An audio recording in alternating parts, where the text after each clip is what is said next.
Hello. Um, we had a very interesting weekend as we set up and offered the way of Adab in the world. Actually, we had a lot of glitches. Some of you may have received the email reminder late or not at all. Our email service was not working properly.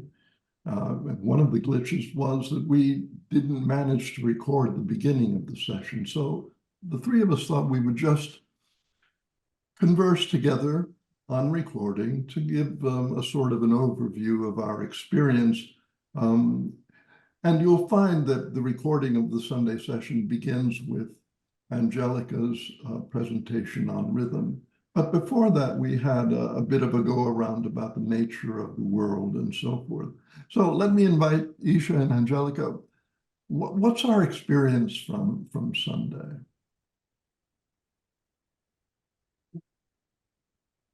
Well, I was struck by what you call the glitches.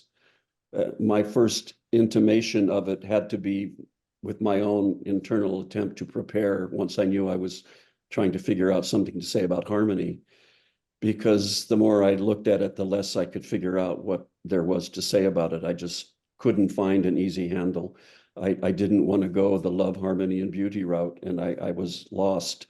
And then to get the message from you that the email had gone down, and then the other things that happened as we went along, it was just, yeah, plethora is a good word. You know, none of them were life-threatening, but there were a plethora of bruises that I was feeling at a certain point. And it could very well be that our audience was, completely unaware of how we were experiencing these minor, in a sense, hiccups. And yet, in the context of doing a live performance, it kind of throws you off. Yeah, I mean, I normally like to feel that I'm very prepared, and I put quite a lot of preparation into these little pieces that I offer. But this time, my piece wasn't recorded the first time round. And my first response to that was, oh. And but that was absolutely fine, because I just re-recorded it to add it on to the bits that were recorded. And I did it at the end of a long, busy day, thinking about all these other things. And then I just sort of landed in this moment and offered whatever I offered, which is what's really in me in this understanding, I guess. Yeah. I really loved being in this presentation with you guys, because it just felt, in the glitchiness, it just felt so relaxed and real. And I think that's always a good place to find each other in. Indeed, yeah. We've had some lovely feedback from a few people about Sunday, and our own experiences, I can only speak for myself, is that there was something rich and rewarding, satisfying about it. And one of the speculations that I might offer here is that, sometimes moving to another level, dimension, iteration of our lives encounters turbulence. You can't go from one state to a state that is quite qualitatively different without some turbulence. And one of the aspects of this turbulence that I've noticed in my life is that it often presents difficulties and shakeups, but that ultimately, if we stay with it, it results in emerging onto another plane, onto another level of capacity. And the three of us have been wondering if this isn't what's happening here with Living Sufism, that we're moving into other possibilities of working together in this remote way with our community through Zoom and other technologies. And so this is my vote. My vote is that we experience this glitchiness as an invitation to move into another dimension. And I hope that that proves itself in how we approach the next and final session of this series. Right. And I'd just like to add in there the idea that turbulence, of course, is a musical event. We were thinking about different musical principles in life and how they contribute to how we are with each other, to the way of Adab. Turbulence is a musical event, often in the middle of a grand symphony. You know, there's a phase of a cacophony of different instruments doing different things and really stirring things up. Going later into the resolution and the smoothness and the calm and the order again. So I think we were faced with a little of our own medicine on Yes, Sunday. yes.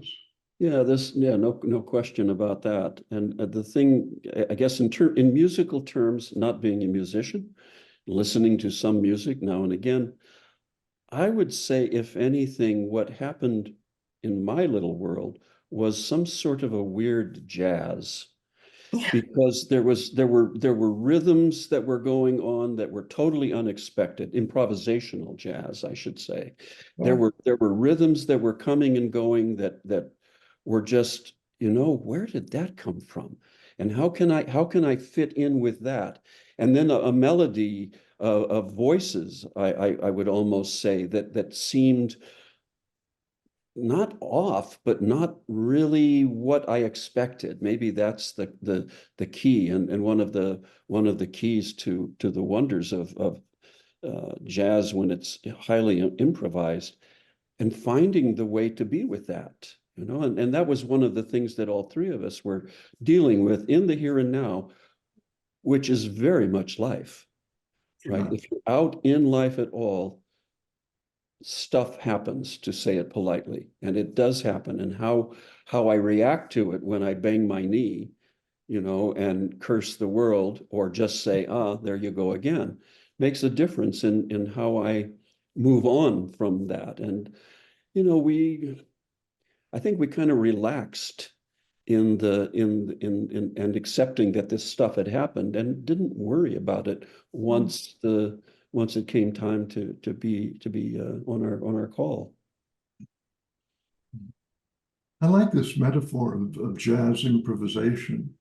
And I think the three of us in our development of this particular session of the program have come back again and again to how music itself, harmony, melody, rhythm, provide entry points into modalities of being that don't have a lot to do with the head and have more to do with the body and the heart. And it feels to me, and I wonder if this is where we're going to come to in our journey of Adab, that the nature of Adab is that it doesn't come about through a conscious effort, just like jazz improvisation isn't a conscious effort. Of course, we're conscious and we're making an effort, but something else is informing the music. And if we see Adab as a kind of a music that is informed beyond us, in a set of principles that are universal, perhaps is a way to look at it, then I think it might be easier for us to practice Adab, recognizing that it's not really a practice that I can do. It's something that will be there or it won't. And music provides us a way, perhaps, to raise the probability that it will be there. There's another element to this, using this same sort of metaphor of the improvisation. And improvisation requires a familiarity with the background out of which improvisation will come. In fact, I would think that the more creative and sophisticated the improvisation is entirely dependent on the sophistication and comfort with oneself, whatever the motif, whether it's music or just meandering through life, that the more comfortable you are with that sense of who you are and what is going on, the freer maybe you become to improvise, because you're not so attached to whatever it is that might be coming down the road next. You're willing to allow that experimentation, and you trust the people you're playing with.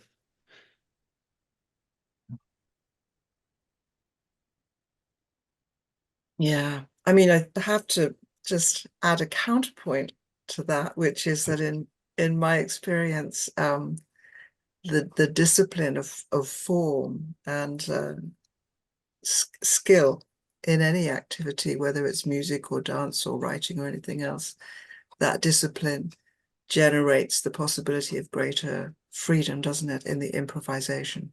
Yeah, absolutely. So there is a reciprocal relationship there, as always, Yeah. between form and freedom. Yeah. Form and freedom, lovely way to put it. Kevin McNally, one of our participants, sent us an email right after the session pointing to a book that suggested that we could look at life, at the universe, as a fugue, so that there are different lines of music playing with each other. And this, I thought this was a very helpful metaphor, because indeed, at any moment, there are a number of musical lines at play in one's life. What the state of one's body, things we might be preoccupied about, our family or our finances, as well as what is immediately before us. And if we see these as different musical lines that have counterpoint, which is what a fugue does, and yet result in a harmonious whole that is beyond any one of the lines. And again, this is the beauty of music as a metaphor, that we can see that it is possible for all of these various lines of experience that are in play at any moment to actually find their form and their freedom. Yeah. Sounds a bit like human relationships to me. Yeah, yeah, Right. yeah. Well, this has certainly been a fugue, the three of us. We have different musics, and yet somehow we're making something, I hope, that is coherent at least. Well, and for me, what you just pointed to, Puran, also, I think very nicely points, very coherently points to the chilla that we left folks with this time. Yes, The site of finding yours, yeah. yes, yes. And awakening that song. Yeah. In his focus upon the tuning of human souls, Inayat Khan offered several key principles of music, in particular those of rhythm, melody, and harmony. Today we will spend time with each of these musical principles as they apply to the deepening and the tuning of human experience. There will be 3 shorter breaks with mostly just 2 people in them, one for each principle.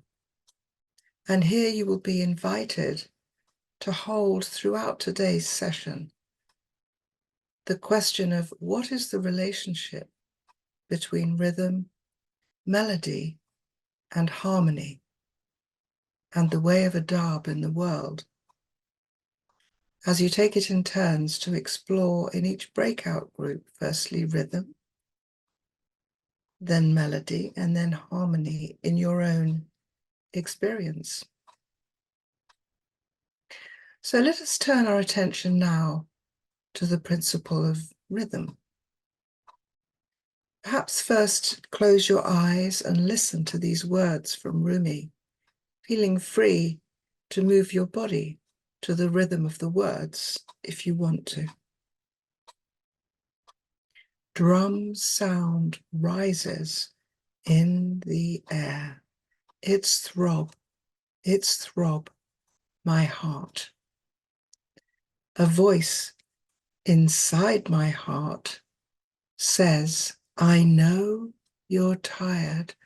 I know you're tired, but come. This is the way. Come, this is the way. Rhythm can be difficult to see in our experience and to talk about, precisely because it is the sea of vibrations that we always swim in. Our world is a sea of rhythmic vibrations.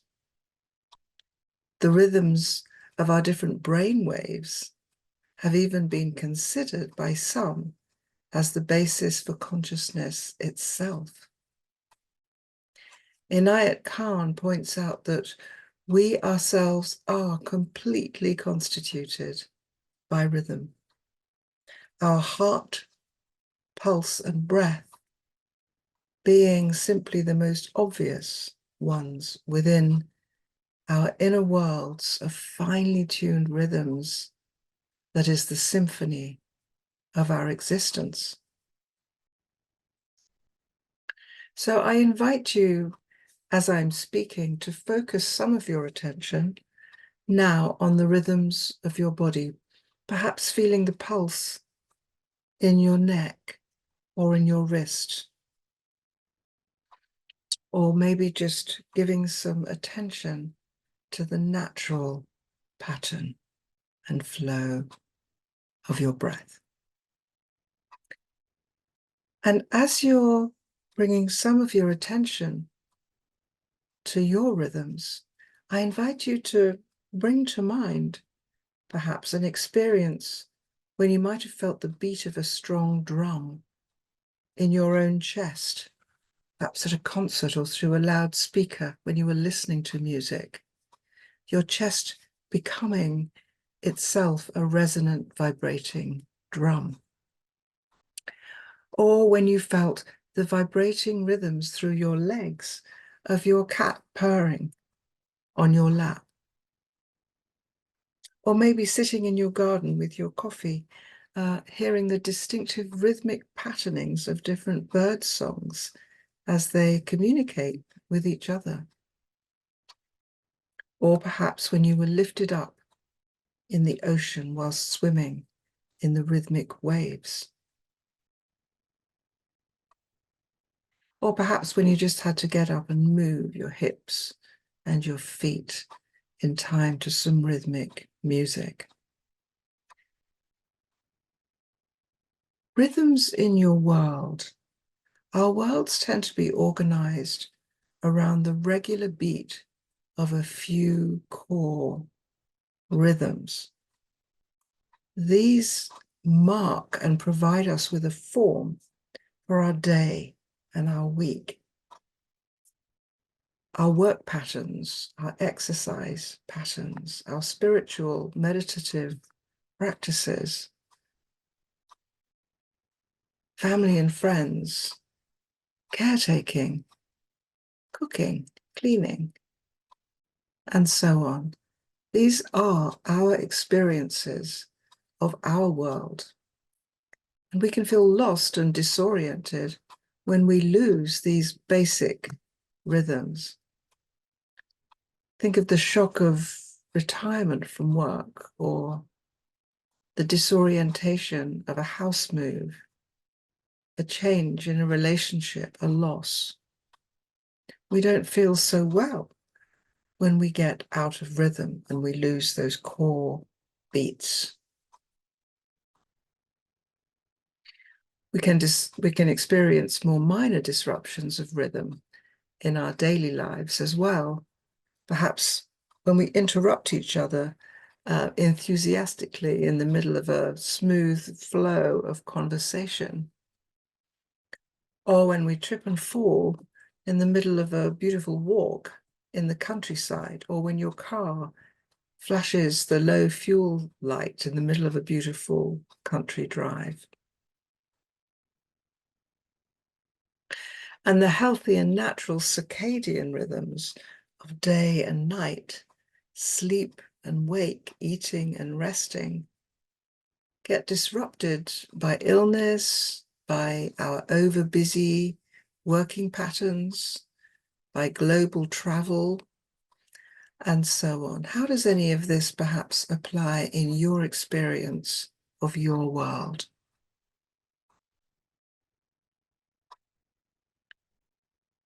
Lastly, a rather mysterious and wonderful aspect of our experience of rhythm is that it provides two things which might seem to be contradictory, but they're co-produced. One of them is form and structure. Boom, boom, boom, boom, boom. And one of them is the energy arising from that form. Structure, energy are both produced by the beat of rhythms. In my own experience as a dancer, even when I'm really tired, moving to a strong repeating rhythm has this effect. It grounds me and then brings fresh energy rather than taking it away. So I wonder, have you experienced perhaps how rhythm not only provides form and structure to your day, but can also seem to produce energy in you, for you?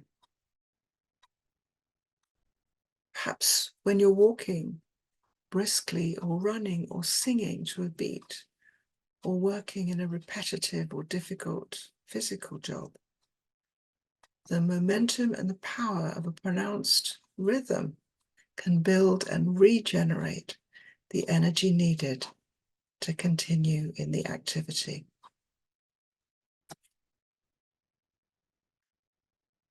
So our breakouts are simply the invitation to explore these ideas in your own experience. What are the rhythms in your world of experience right now at any scale that you are aware of? In your body, between yourself and another person, in the pattern of your day, and so on. And then how might you notice these rhythms working for you, both in relation to form and structure, and also to the provision of energy? Thank you. Enjoy.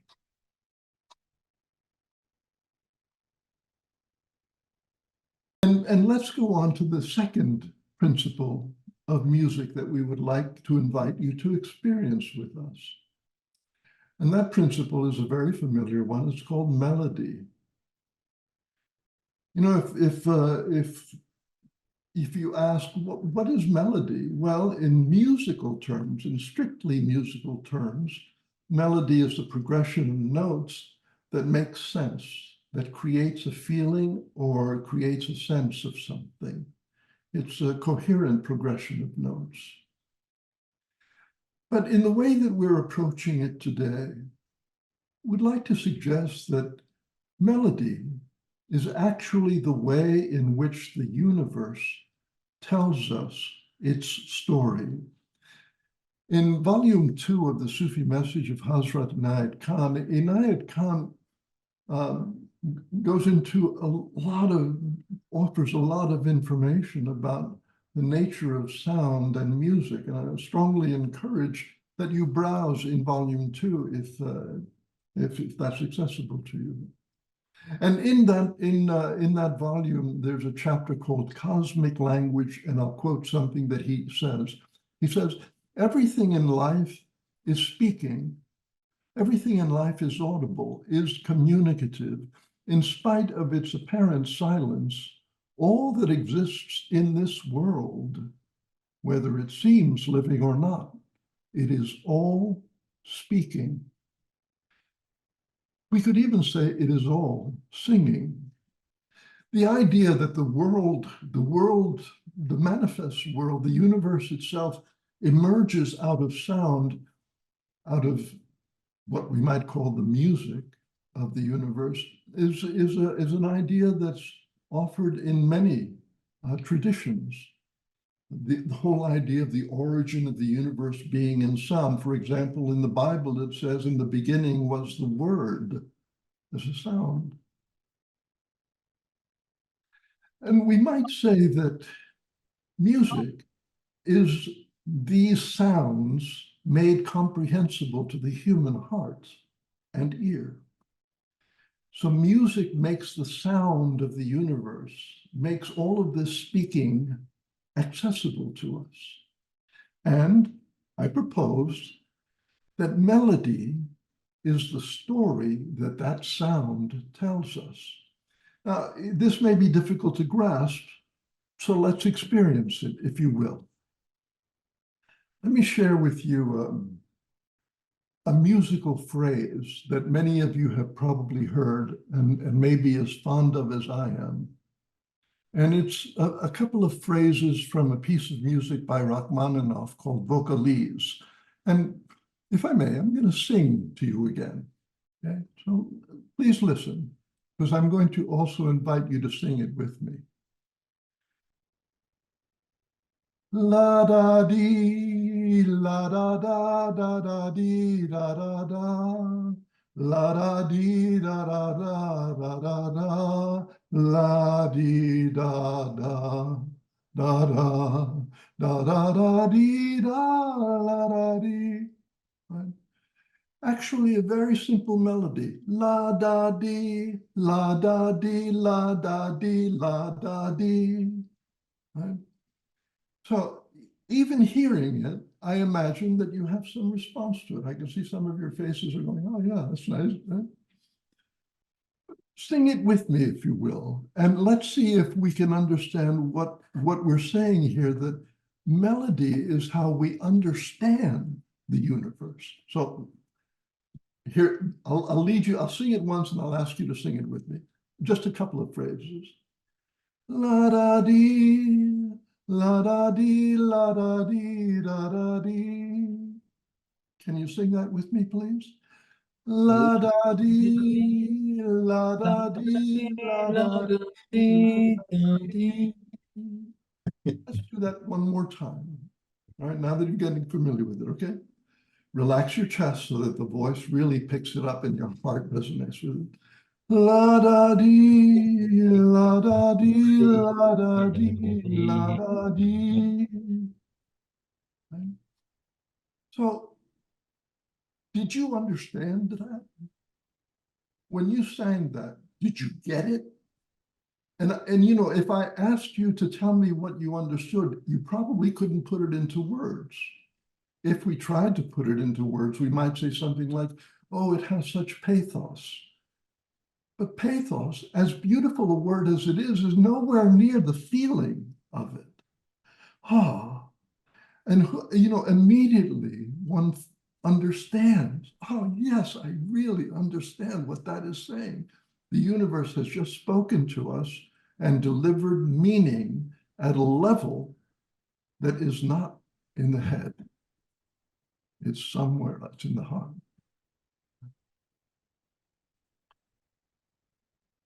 So here's a question. If the universe is telling us her story through melody, wouldn't it be wise for us to use melody to tell our story? And in a way, aren't we always doing that? You know, we're quite aware that tone of voice actually creates comprehension. If I say to you, why are you here? Why are you here? That's very different than, why are you here? Why are you here? And just simple inflections change the meaning of those words. The words stay the same. Why are you here? The melody changes its meaning.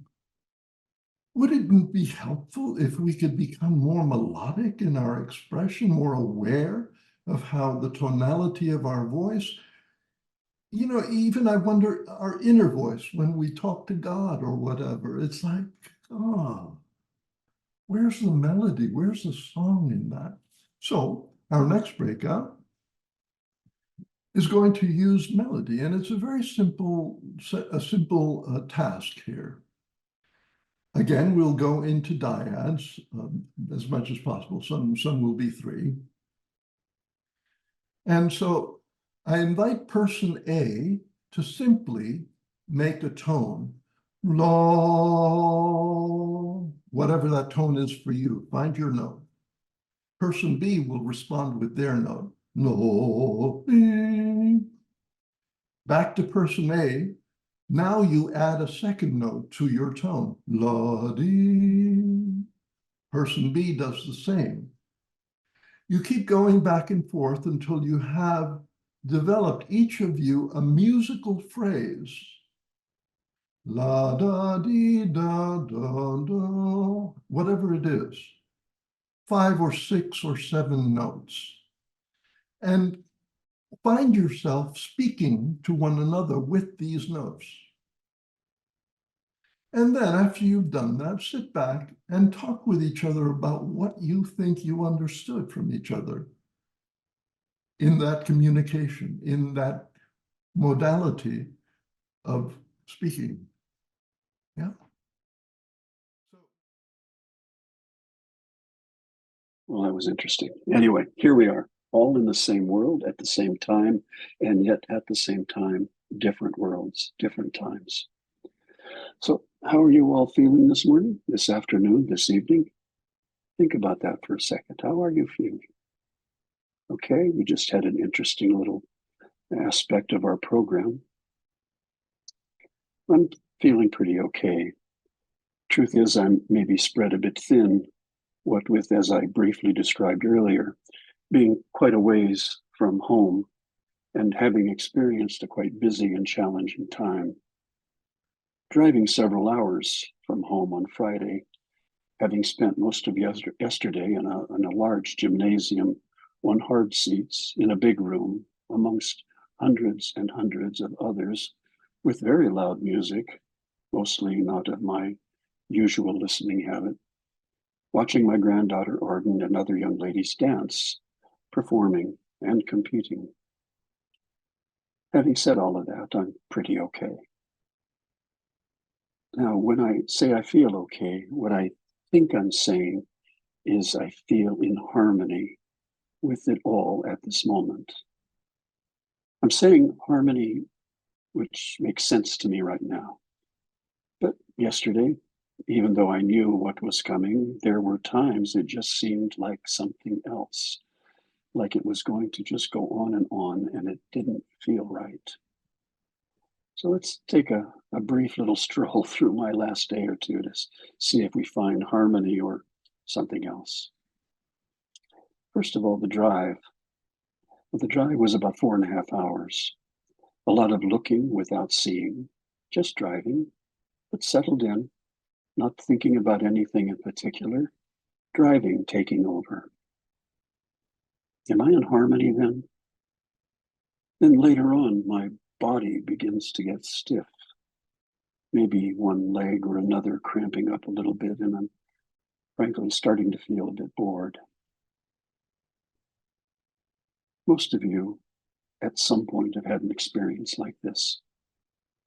How to be in harmony with this sort of experience? What would it look like? How would it feel?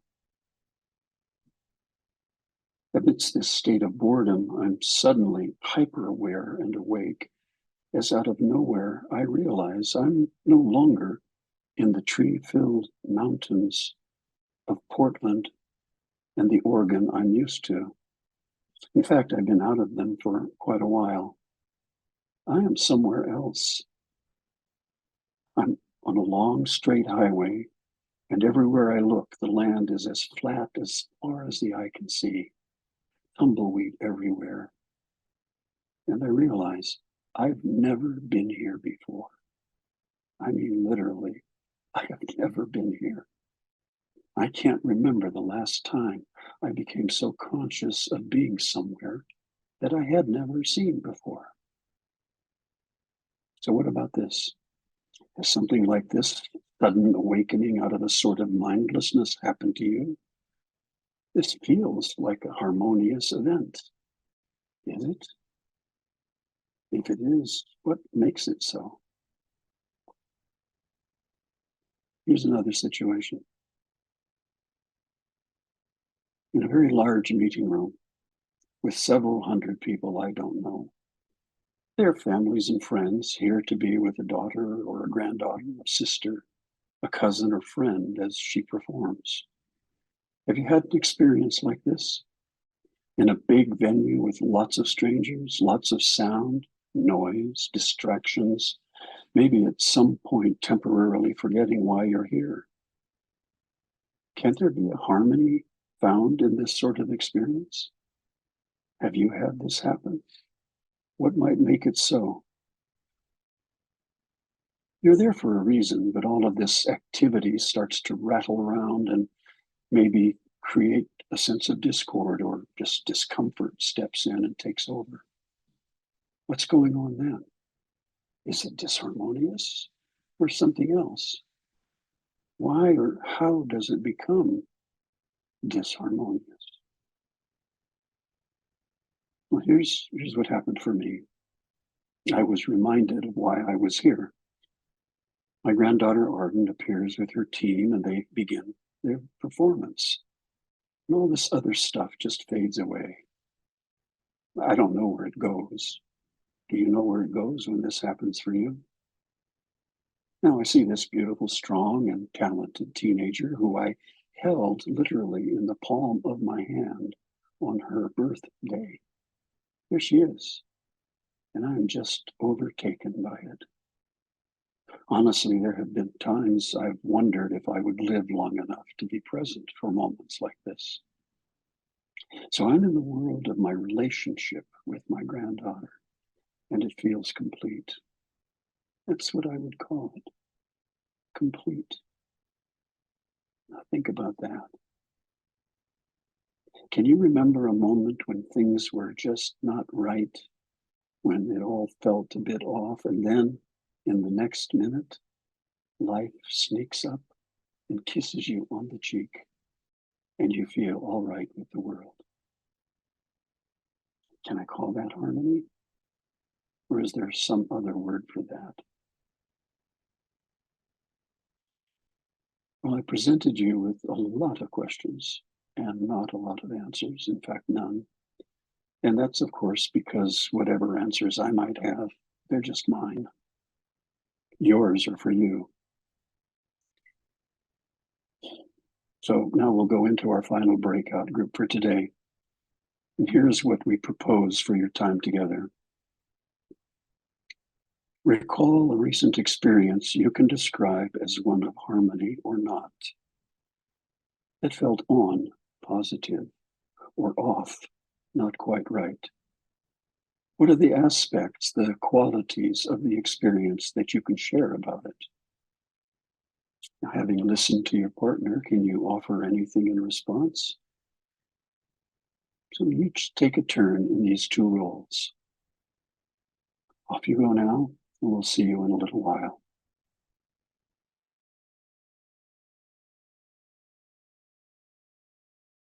So welcome back. It must be obvious to you by now that we're experimenting. We're trying to find new ways to interact with one another, new ways to bring this information to life with each other. And very much appreciate how graciously most of you, all of you, have lived with our hiccups and our glitches. And I hope surrendered yourself to these invitations to process with one another. As we bring this session to a close, of course, there's some practical stuff. On Wednesday, God willing, if our email service is working properly, we will send out a reminder with a link to the recording of today's session. We missed a part of the recording at the beginning, but we're going to try to replay that for ourselves. In that reminder, you will also receive a link to the website and a link to the chilla that we're offering this month, which I will explain momentarily, and to some exercises that Angelica has developed for us, exercises having to do with awakening these principles of music in our lives and for ourselves. So, and the encouragement is that, when go there, go to the website. We've got information there. There's a video. I hope you've had a chance to look at it, called The Way of Adab in the World, which is very pertinent to today's session, and other content, which our intention with this is that it helps us to stay in tune and in touch and aware with this. We all live busy lives. We all have complex lives, I'm sure. And so things go in and out of focus. And we can't be expected to hold on to a line of practice all the time, but to find a way to come back to it. It's clear to the three of us, because of the experience that we have had working together on this theme, that the more you stay with this question, what is the way of Adab, and how does it offer the possibility of transforming my reality? The more that we touch that question, things begin to happen, because after all, at the end of the day, it's not just you and me that are doing this. There's some other energy, power, providence here. So let me share with you the chilla for this month. The chilla is kind of simple. How did we put it? Here it is. The chilla for this month is awaken the song of your life. Awaken the song of your life. And how do we awaken the song of our life? Well, we'll offer you some suggestions, but you don't need those suggestions. Actually, it could be very interesting for you to figure out for yourself, for us, each of us to figure out for ourselves, how do I awaken the song of my life? How do I get that song in play? If you're stuck for, how do I do this? There's a couple of suggestions. One is that whenever you're doing a task like washing the dishes, sweeping the floor, organizing your closet, you hum out loud, hum, and let your voice take you wherever it takes you, and let the humming support the rhythm, and the humming find the harmony with whatever it is you're doing. Hum to your dishes, hum to the water. So any task like that is useful for humming. Hopefully, every day or every couple of days, each of us goes out for a walk. It's a good thing to do, especially as we get older. So when we're out walking, sing out loud while you're walking. And even as you pass a stranger, keep singing. They might think, oh, person's lost it. So what? Actually, it might be a good idea to lose it a little bit. Sing. Just sing. Hum, sing, vocalize while you're walking, and let that sound come from the rhythm of your steps, and let the sound come from the harmony that your body is experiencing with the natural world as you're walking.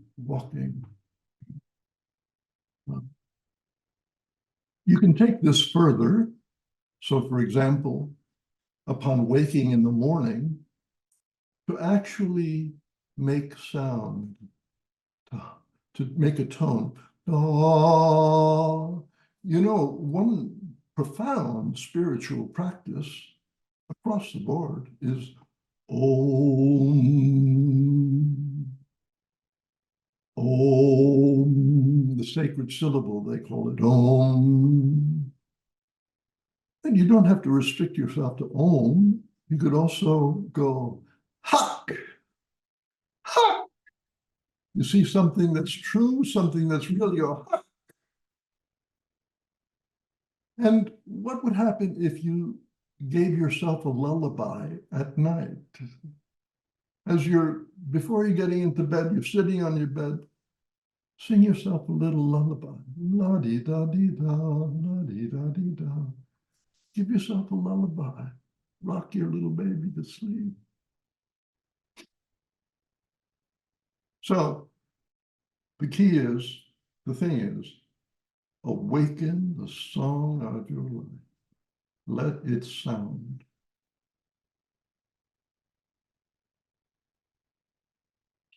Take all these words and ideas away. At the heart of it, there's something very, very simple. If you ask me, okay, explain to me in very simple terms, what is the way of Adab in the world? I would say simple. Be a source of love. Be a source of laughter. That's all. Just go out in the world and be a source of love. Like somebody could come up to you and plug in and they would get a transfusion of love. Or somebody would come up to you and be in your presence and you would laugh together. Adab in the world, be a source of love and laughter. And finally, as a step towards the final session, the mystery of Adab, let me share with you an experience I had a few hours ago. I was standing in my bedroom at the window, looking out at the sunlight. And, the leaves aren't yet quite on the trees. So the shadows of the trees are very beautiful on the ground, very pronounced, such wonderful patterns. And I'm often looking at the shadows of the trees because there's a calligraphy in that. And I noticed that in the crook of the shadow, there was some movement. And I thought, oh yeah, that must be a squirrel. And I thought, oh, so maybe I can see the squirrel. So I went from looking at the shadow to looking at the tree over here. And indeed, 2 squirrels getting it on. Oh, man. And they weren't just mating.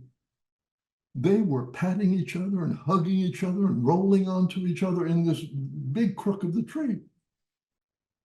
It was so beautiful, these furry things playing with each other, basically to keep life going, to keep the squirrel population going. I'm looking at the 2 squirrels and I'm thinking, good. I'm so glad that I can see the squirrels. This is so much more rich an experience than just looking at the shadows. I was looking at the shadow and but now I'm looking at the squirrels and man, this is so much better than the shadow. Well, it occurs then, these 2 squirrels getting it on, what are they a shadow of?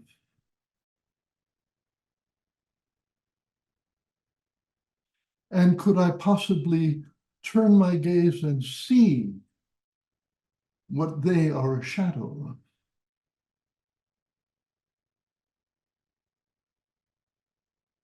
Salute to Plato and his shadows on the cave wall. But it was such a vivid experience because seeing the squirrels themselves was so much richer. I had such a delight. Imagine what would happen if I could see what the shadows are, what the squirrels are a shadow of. It may be that the way of Adab leads us to vision, to being able to see what we are a shadow of. And with that, I offer my blessings and gratitude for your joining us today. Thank you so much. Look forward to seeing you again next month for the mystery of Adab.